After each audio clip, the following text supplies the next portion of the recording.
The docking bay of Citadel Prime hummed with sterile efficiency, the curved walls gleaming beneath sterile white light.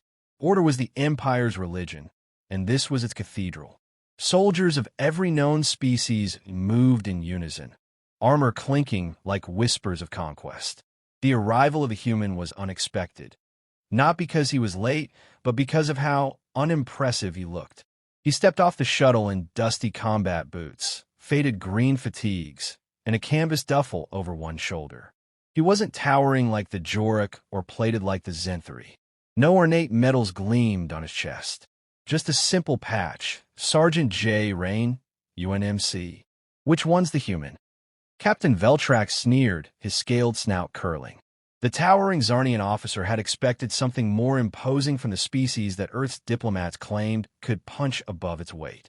That's him, his adjutant replied, glancing at the datapad. John Raine. Infantry. No enhancements. No implants. No cybernetics. Primitives. Veltrax clicked his tongue. Let's get this over with. Raine stopped at the foot of the ramp and took a slow breath. He scanned the hangar. Glossy, precise, clean. Too clean. Veltrax approached, flanked by an honor guard. Sergeant Raine, the captain began.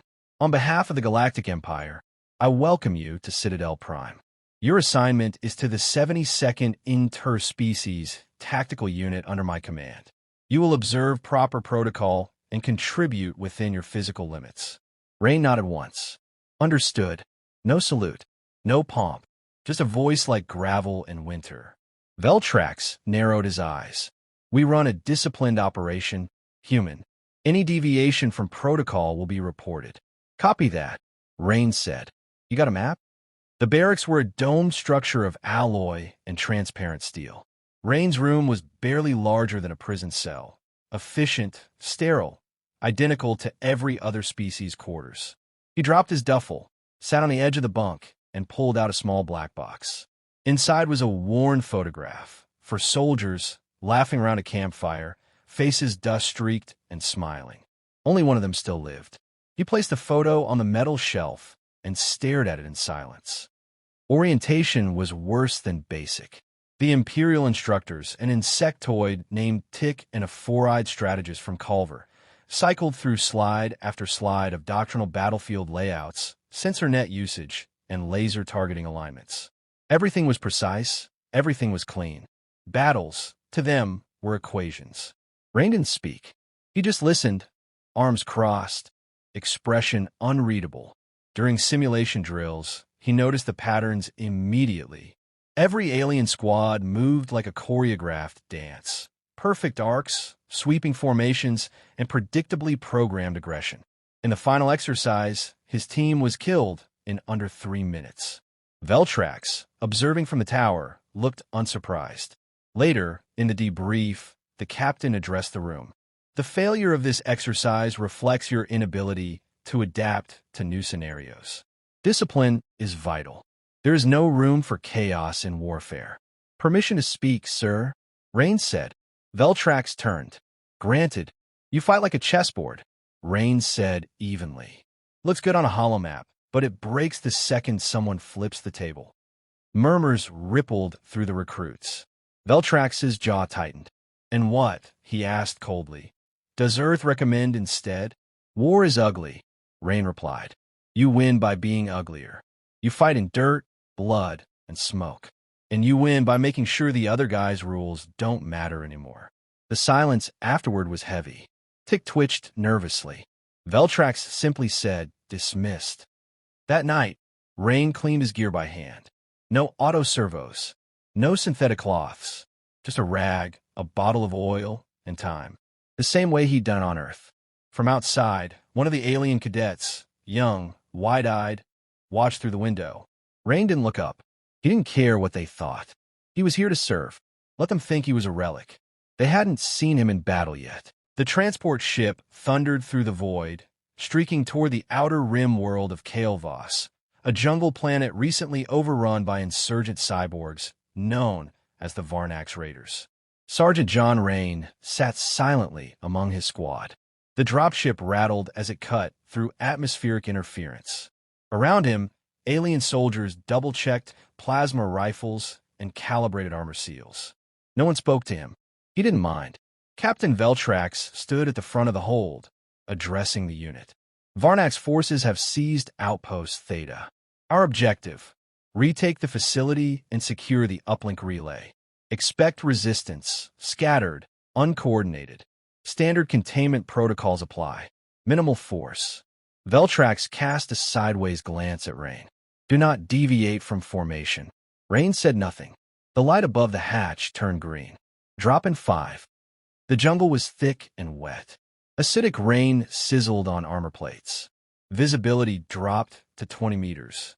The squad moved in a wide sweep, sensors pinging with static.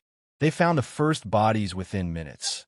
Empire soldiers ripped open, torn apart with precise, mechanical cruelty. The blood was still steaming. Scattered resistance. Raine muttered. Veltrax ignored him. Maintain formation. Theta Base is 1 click east.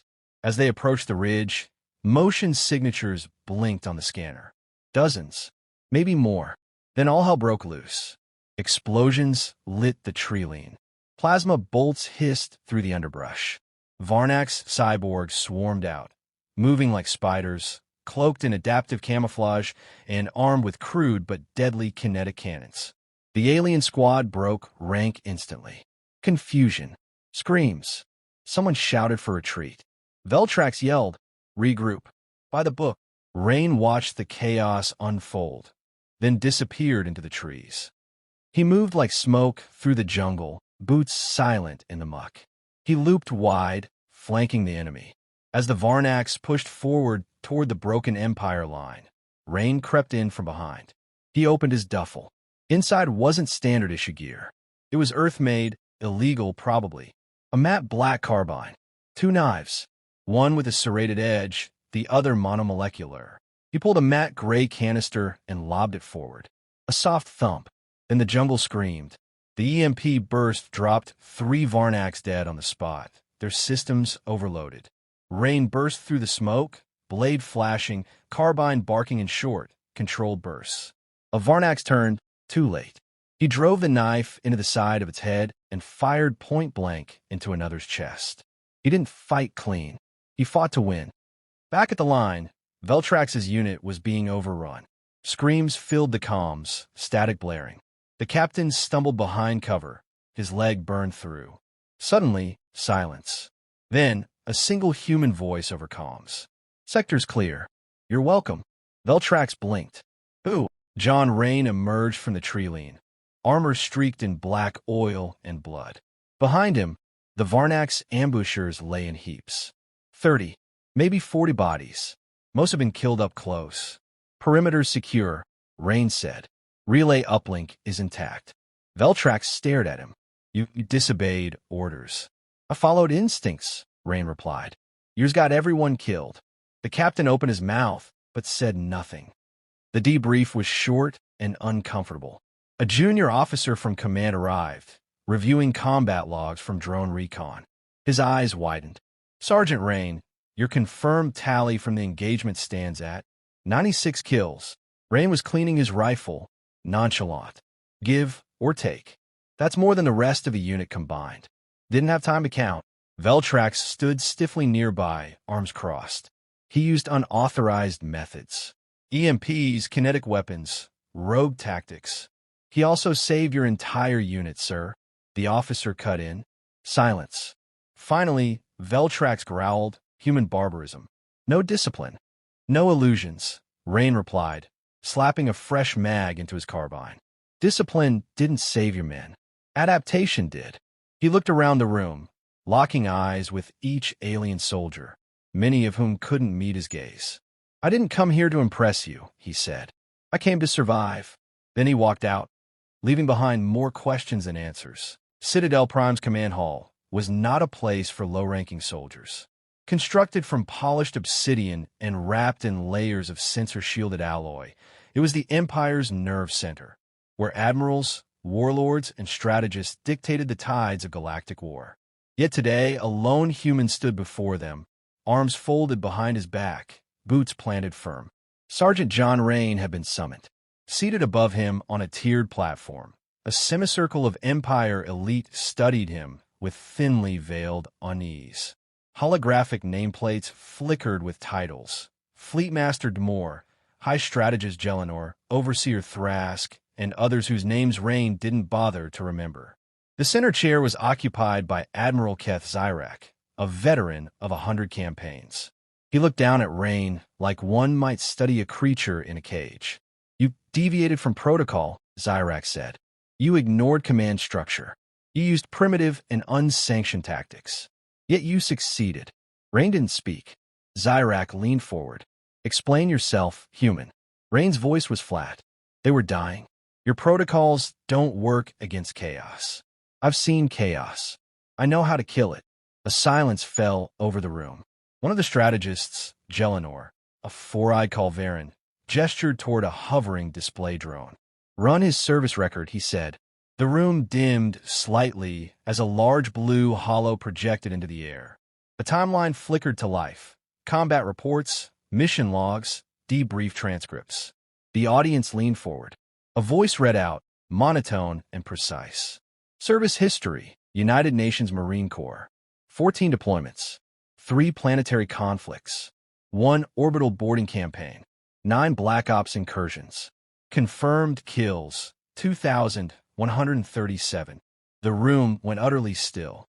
A Krell representative, the gelatinous, pacifist species, shuddered visibly, their form dimming to a pale yellow of shock. "Is this accurate?" Zyrak asked, his voice low. Raine didn't blink. "Yes." For clarification, Gelinor said slowly, "This number refers to individual enemies killed by your hand?" "Confirmed kills, yes. Not including injuries, command decisions, drone strikes?"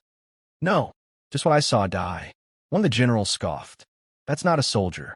That's a slaughter engine." "Correction," Raine said coldly. "That's a survivor. Earth doesn't win wars with numbers. We win them with will." Overseer Thrask, a cold-eyed reptilian, studied the data stream. "Some of these missions were conducted against superior forces. You were outnumbered in nearly all cases." "We usually are. Did you enjoy it?" one of the younger counselors asked. The question wasn't professional. It was personal. Morbid curiosity. Raine looked him dead in the eyes. "No, I was good at it. That was enough." Another silence, this one heavier. Behind the facade of authority, something was shifting in the room. They'd seen warriors. They'd seen killers. But Raine was something different. A human whose numbers read like the casualty reports of entire campaigns. A weapon with a heartbeat. Zyrak turned to the others. "The question is not whether we are comfortable with him. The question is whether we can afford to not use him." A debate sparked. Some argued for immediate reassignment. Others suggested containment. One Krellian proposed cultural rehabilitation. But slowly, inevitably, the tide shifted. Raine was too useful to discard. After all, the Empire was losing ground on the southern front. Entire fleets had gone dark in Null Swarm territory. They needed results, even ugly ones. At last, Zyrak spoke again. "Sergeant Raine, you will be granted command of a special operations team composed of volunteers. You will be given discretionary authority and field autonomy within reason. Your methods, however unconventional, are now sanctioned, under observation." Raine raised an eyebrow. "That's a lot of leash for a barbarian." "It is," Zyrak said. "Don't hang yourself with it." As Raine turned to leave, a technician rushed into the hall, whispering urgently to the Admiral. Zyrak frowned, then spoke aloud. "New intel from the southern front. Null Swarm activity escalating. Colonies lost. 2 dreadnoughts missing." He glanced at Raine. "We'll see soon enough if your kill count is just a number, or the only reason we're still standing." Raine didn't answer. He just walked away, silent, unreadable. Sector 912 was gone. Not conquered, not occupied. Gone. 100 million souls erased from the star charts. Their transmissions reduced to static. Their cities now cold dust orbiting broken moons. The Null Swarm had come without warning. Silicon horrors with hive logic and no diplomatic interface. No negotiations. No demands. Just annihilation. They weren't fighting for territory.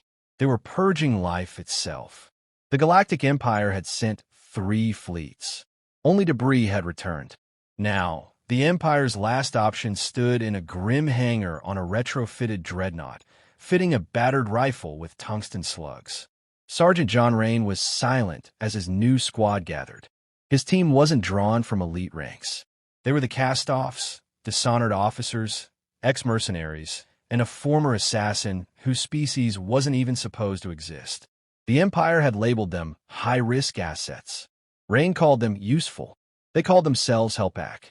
Raine stepped in front of them, holding a hollow display showing the last known coordinates of Station Delta 47, a scientific research outpost on the swarm's edge. No contact in 16 hours, he said. Last burst showed partial lockdown and an evac alert. Swarm's likely inside. A growl warrior snorted. So we go in, shoot bugs, die loudly. Raine locked eyes with him. We go in, get intel, rescue who we can, and then shoot bugs. He tapped his helmet. This ain't a suicide run. It's just another Thursday. They dropped in silence. Delta 47 loomed below, half torn open, atmosphere bleeding off into space. Lights flickered across shattered corridors. Raine's boots crunched on glass and dried blood as they entered. Full spectrum scan, he ordered. No assumptions. His team fanned out, weapons drawn. No motion. No sound. Then the first body. Human. Face frozen in terror. Spine surgically removed. A voice crackled over comms. Raine, you seeing this? I see it. Then the silence shattered. From the vents, from the walls, they came. Null drones, silver and black, limbs too many, faces not quite real. They moved like water and cut like razors. The team responded instantly, bolts and blades meeting flesh and alloy. Raine didn't shout orders. He didn't need to. He moved like instinct, carving through drones with controlled fury, a gun in one hand and a knife in the other.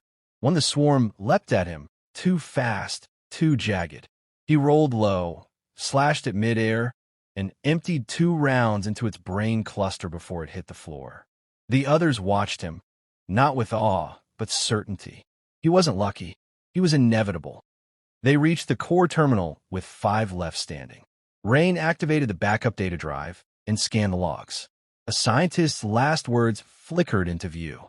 They're learning, mimicking tactics, adapting faster than we can record. No strategy holds for long. Only instinct survives. Raine clenched his jaw. That wasn't intel. That was confirmation. Raine, the assassin hissed. They're behind us. Too late. The swarm came again, but slower this time. Wary. Testing him. He grinned. Smart bugs. He pulled the final trick from his belt. A microfusion core. Illegal. Untraceable. Devastating. Everyone move. I'm giving them something to learn from. They hesitated. He didn't. He charged forward, firing wildly, dragging the core toward the swarm's densest pocket. Over comms. Get out. That's an order. Behind him, the team sprinted toward the evac point. One paused. He's not coming. No, said the growl. He's finishing. Raine knelt as the swarm closed in. One last breath. One last look. He triggered the core. White. Then nothing. Hours later, the survivors stood in the Empire's War Council chamber. They laid the data drive on the table. He went in alone. Zyrak asked. No, said the growl. He led. He just finished alone. What was the casualty count? Another admiral asked. The assassin spoke. Swarm losses, 417 confirmed. No survivors within the blast zone. 1 human Kia. Zyrak leaned back, voice low. Add it to his count. A hush fell. His kill count now, 2,555. One admiral finally muttered. Was he even human? The growl warrior growled. He was more. He was what you made when war stopped being clean. Zyrak stared at the scorched helmet laid before them, scarred, cracked, but whole. Then let the swarm remember his name. Even monsters fear legends.